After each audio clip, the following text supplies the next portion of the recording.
Hello, everyone, and welcome.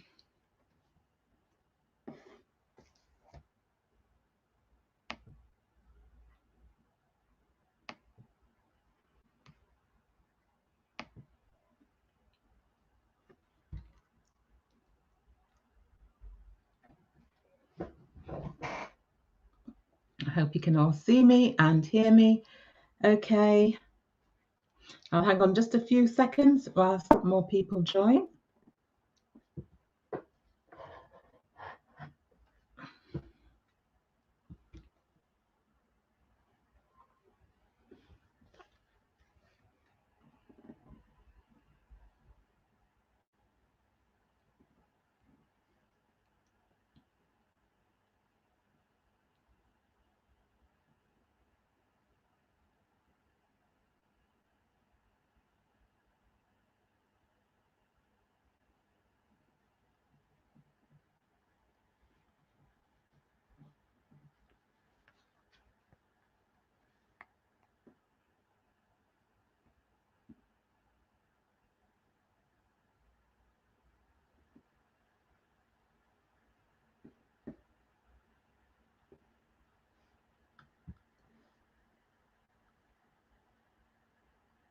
So I'm going to get going, and hopefully people will join as I go on. And also for those of you who will be watching it on replay, I don't want to delay any longer. And I should have people on here from LinkedIn and from the Facebook group as well. So hello and welcome to How to Speak Up and Command the Room with Your Presence in Meetings for Introverted Leaders.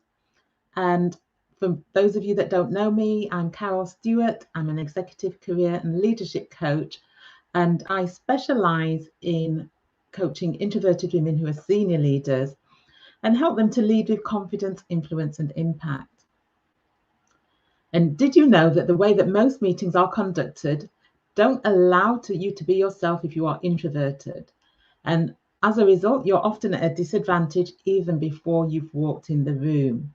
So today I'm going to show you how to create your own advantage and to command the room with your presence in meetings. So what I'm going to be covering is why you're at a disadvantage, how to create your own advantage, and also how you can exude presence. And hopefully by the end of this session, you will be able to increase your confidence, your influence, and the impact that you have in meetings. So if I'm going to start by looking at why you're at a disadvantage. And the way that most meetings are conducted, they don't play to the strengths of people who are introverted. Most people who are introverted have a preference for thinking and reflecting before speaking up. And the way that a lot of meetings are conducted, they don't allow for that. There's a lot of being put on the spot, being expected to respond there and then on the spot. And that's not very helpful for someone who is introverted. And there's a quote that I love, which goes, introverts think to speak and extroverts speak to think. And you may notice that your extroverted colleagues in meetings will maybe not find it so difficult to speak up, or you may perceive that because of them speaking up and processing their thinking whilst they're talking. And that can often make many people who are introverted feel that they're not as good because they can't speak on the spot like that. But it's all about the preference, and as I said, the way that you like to process your thoughts before speaking. And so as you're joining this live, do let me know where in the world you're joining from. I always like to know what part of the world people are joining from, whether you are on this live or whether you are on the replay. So yes, for those of you that have just joined, I'm talking about why you're at a disadvantage in meetings before you've even walked in the room, if you are introverted. And introverted people typically don't like being put on the spot. And meetings have a lot of that on the spot responses that are required. And so for people who are introverted, that can make them feel, or they can't engage and participate in the way that they would like. And as I mentioned, you may be in a meeting where most of the people are extroverted, and you see that they are good at speaking on the spot or responding on the spot. And that is, as I said, because of their preference to process their thoughts whilst they're speaking. Hello from Facebook. Thank you for joining. Do let me know where in the world you're joining from today. And so that is why that you're at a disadvantage, is because of the way that most meetings are conducted. And so if you have influence in the way that the meetings that you attend are conducted, then I highly recommend that you use that influence to change them so that they are more inclusive for the different types that are in the room, for the thinking and reflective types, as well as those who speak and process their thoughts whilst they're speaking. So it's all about creating your own advantage. If you are naturally at a disadvantage, it's about creating your own advantage. And you can do this by, first of all, developing the right mindset. And a lot of the leaders that I work with, they have formed a belief about themselves in meetings that makes them lack confidence. And also it can make them start to get anxious and worry about being in meetings. And so developing the right mindset will help to alleviate the anxiety that you may experience, the doubt, the fear as well. And to do that, to develop the right mindset, is to look at what your thoughts and beliefs are about meetings. So I often have clients who get anxious when it comes to meetings because the way that they perceive the meetings and being put on the spot or not having that time to think and reflect. And then as a result of that, makes them feel anxious. And then when they feel anxious, they're less likely to go into a meeting and perform at their best. And if you recognize that we're very much led by our emotions, and the way that we think can affect how we feel, and it can affect how we act and behave. And so by challenging your thoughts and beliefs about meetings and yourself in meetings, and recognizing that you're there for a reason, you've got something of value to contribute, and by changing how you think and what you believe about yourself in those meetings will help to change how you feel. And when you are in a meeting and you find yourself maybe getting a bit anxious because you are worrying about being put on the spot or not having the time to process your thoughts, that is likely to make you feel more anxious as well. So when you're in a meeting and that happens, just allow yourself that time to pause and to just tell yourself that you're not going to worry about this right now. You'll worry about that later. Right now, you're just going to focus on getting yourself through the meeting. And the thing with meetings is about getting yourself in the best possible position so that you can perform at your best during the meeting. And with that, preparation is key. So preparing for the meetings in advance is key to your success in performance at meetings. And so when you're preparing for meetings in advance, go through the agenda beforehand. Hi, Makiba, I've got a comment. I also tend to hold my tongues in meetings because I don't want to be the co-worker that prolongs them. Thank you for sharing that. So yes, reading the agenda in advance and identifying on the agenda those points that you have an opinion on or you want to speak up about, and doing a lot of that thinking and reflecting about what it is that you want to say beforehand. So that means when you go into the meeting, you've done a lot of the thinking beforehand, and it will be easier for you to speak up and say what it is that you want to say. Right, I've got a comment here. Let's just have a read of it. What tip can you give an introverted woman when she's in a meeting and has to present or speak, and other women are trying to be overpowering or cut off what you are trying to explain? And I will be covering that in a bit, so stay tuned and I will be covering that. So as I said, going through the agenda in advance and identifying the topics that you want to speak on, that you've got an opinion on, and what it is that you want to raise. And another thing, what you can do to prepare in advance is to, if you know the people that are going to be in the meeting, is to solicit their opinions before the meeting as well. So contacting them and asking their thoughts and their views on the particular topics that are going to be coming up in the meeting. Again, that helps you to organize your thoughts and your thinking around those topics that you want to speak upon.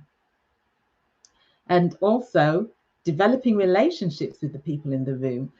For many of my clients, one of the things that they find challenging is when they don't have a personal relationship with the people who are in the meetings that they go to. So they may go to the board meetings to do a presentation or to share some information, but they don't really have a relationship with those people in the room. But yet in other meetings where they're more familiar with the people, they find it more easier to speak up and to be more confident. So one of the things that you can do is to develop and nurture those relationships with those people that you see in meetings.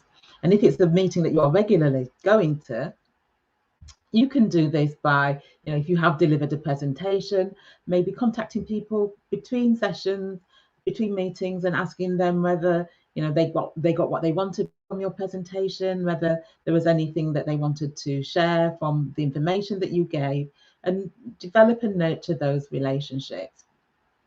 Another thing that you can do beforehand is get to the meetings early, and by getting there early, that gives you the opportunity to speak to people before the meeting as well, and to start to build up that rapport and get to know them as well. It's a bit more difficult with virtual meetings, but it is still possible to, if you get there on a virtual meeting early, to start having conversations with the people who are going to be at the meeting as well.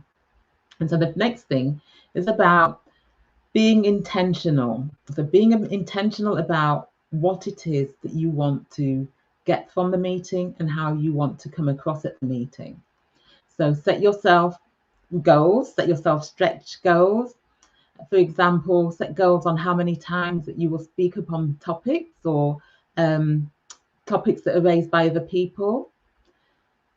When you're in the meeting, get in there early and be one of the first people to speak, because if you do that, if you speak up early, it then makes it so much more easier for you to get noticed by the rest of the people in the room and get the attention of people in the room as being one of the early speakers. And also it means that you're not sitting waiting, getting anxious about speaking up. So being one of the first to speak.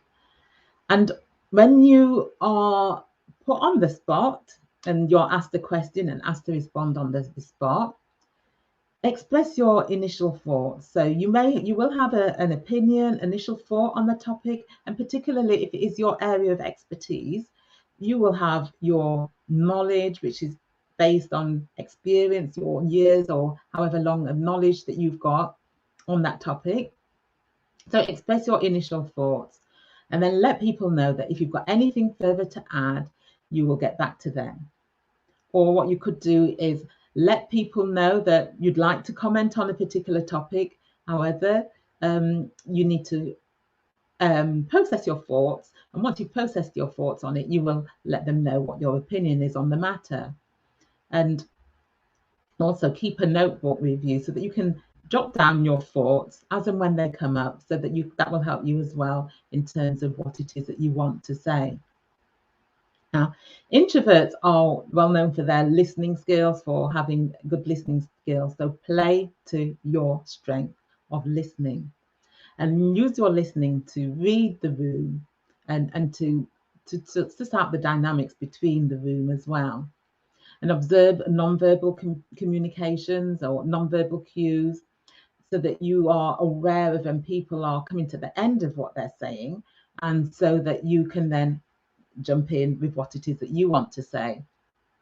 So things like tone of voice. When somebody's coming to the end of what they're going to say, they start to tail off. So be listening actively so that you are aware that this is happening. And also, if you're in an in-person meeting, you can also see as well by their body language that they're starting to come to the end of what it is that they want to say. So then be ready to jump in with what it is that you want to say. And this can be more challenging in a virtual meeting where you don't get to necessarily pick up on those non-verbal cues. So, and that is where active listening comes into play, because you can then listen to their tone of voice, and listen to when the pauses, the reflections that they make, and also when they're starting to tail off. And then you can then jump in to what they're going to say. So the final thing is exuding presence. And presence is about the way that you show up, the way that you are perceived, and the impact that you make. So think of people who you admire, leaders who you admire, who are able to command the room with your presence, particularly introverted leaders. And what is it about them that gives off that presence? What is it that they're doing, they're saying, their body language, their facial expressions, their tone of voice that gives off that presence? And someone who I think is who is reportedly introverted and who has a very good presence as a leader is Barack Obama. He has a quietness about him, and he uses that as well in a way that exudes that presence. And he uses a lot of pauses, which in the right places can be quite powerful. And so when you're looking at your presence and you're thinking about your presence, having a confident outlook, so exuding a confidence, displaying confidence, helps with that as well. So even though you may not be feeling confident inside, other people don't know that unless it shows on you. So in terms of your demeanor, have a confident demeanor about you, and also be decisive as well. So when you are indecisive, that can make people be a bit wary. It doesn't look like you are in control or that you are confident. So be decisive. And don't use apologetic language. So when someone interrupts you, don't say, "Oh, I'm sorry," and then let them go speaking. Don't use apologetic language. That is something that I see a lot of women use in meetings where, "Oh, I'm sorry, but," or apologize, as if you're apologizing for being there. And that is tied into often to confidence and that belief about yourself as well. And be mindful of your tone of voice. So use a firm and loud, but not shouting, voice as well. So if you know you are very softly speaking, you may need to raise the volume a bit so that you come across, that you're able to project your voice so that people in the room hear, and that you speak confidently and assuredly as well. And this is for where the person who asked about tips for introverted women when other people speak over them. When that happens, hold your ground. So if somebody's speaking over you, just continue speaking and let them know that you haven't speaking. So if someone's speaking over you, just say to them firmly and confidently, "I haven't finished yet," and then continue to speak and hold that, and do it in an assertive way as well. And often what I see is when that happens and someone starts to speak over someone, they feel overpowered by it. And so they don't continue to speak, or they may apologize and let the other person speak. So if that happens to you, hold your ground and just say, I haven't finished yet. I will be finished in a moment, or whatever it is that you want to say, but hold your ground and continue speaking. And the thing is, if you continuously let other people speak over you, they will get used to that. And so they will continue to do that unless you put a stop to it. And be mindful of your body language and your non-verbal communications as well. So if you sit upright and have a confident pose about you as you're sitting in the meeting, rather than sort of shrinking into the seat, or sort of shrinking like this, and not having that, portraying that confidence as well. So be mindful of your body language, because we can we can see a lot, we can pick up a lot by somebody's body language and their non-verbal communication. So be mindful of that. And actively listening again whilst you're in those meetings, letting people feel that they are being listened to. Listening is a key communication skill. And a lot of leaders aren't very good at listening. Oftentimes people are listening, but they're not listening actively, and they're rushing in to finish off people's sentences or rushing in to speak before people have finished speaking. So listen actively and let people feel that they have been listened to. I've got a comment here from Makiba. Let's see what she said. I saw where someone said, "Oh, excuse me, did the end of my statement into the beginning of yours?" I loved it. Not sure I could be so bold. I love that as well. Thanks for sharing that. And be present as well. So it's quite easy when you're in a meeting, particularly if you're feeling a bit disengaged or you're feeling anxious and worrying about it, can be easy to let your mind wander, to race ahead about what else is going to come up in the meeting, or to start worrying about things or being distracted by other things that are going on, emails and so forth. But be present and don't let your mind wander. And if you do find that your mind is wandering and becoming distracted, just refocus and bring it back to the meeting so that you're present and people will see that you are present, because it's easy to see when somebody is distracted, when they're not being mindful, where they're not totally present as well. So be present and listen and observe whilst you're in the meetings, and get feedback as well. Ask people for feedback, people who you know and who you trust. Ask them for feedback about how you come across in meetings, and so that you can then learn from that as well. So we've got another comment here from Facebook. Let's see what this is. Thank you. These tips are really helpful. Thank you. So to wrap up what I've covered, I've gone a little bit over, 3 minutes over. I've covered why you're at a disadvantage in the meetings, because the way that most meetings are conducted don't allow you to play to your introverted strengths. I talked about creating your own advantage, so preparing for the meetings, developing the right mindset and going in there with the right mindset. So doing all the preparation work in advance, going through the agenda. If agendas aren't sent out, then ask that they be sent out in a timely manner, and being intentional about it. So set yourself goals for meetings so that you challenge yourself to push yourself that little bit further.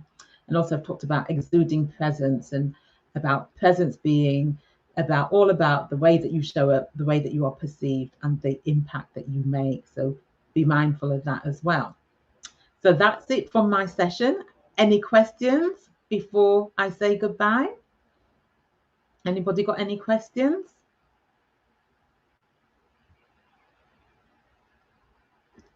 And whilst I'm waiting for any questions, what I would ask you to think about is, what are you going to do differently going forward? As a result of what I've shared today, what are you going to do differently going forward? And I'd love you to share in the comments what it is that you are going to do differently. And so hopefully you are clear about how you can speak up in meetings and command the room with your presence. And if there are any particular topics that you want me to cover in the future, then do let me know in the comments, and I will sort of look at how I can schedule those into 2022. And for those of you who have not done my free webinar, the #1 strategy introverted women use to accelerate their influence and impact as senior leaders, I'll be doing the last live one for this year next Tuesday, the 23rd of November. And I will put the link in the comments and in the blurb above this video. And if you're not a member of my High Achieving Introverted Women community, then do join the High Achieving Introverted Women Facebook group. Or if you are a senior leader, then join the High Achieving Introverted Senior Women LinkedIn group. So thank you very much. So let me see if there are any questions, any comments. So we've got a comment here about they're going to be more present. Thank you for sharing that. Any questions before I go?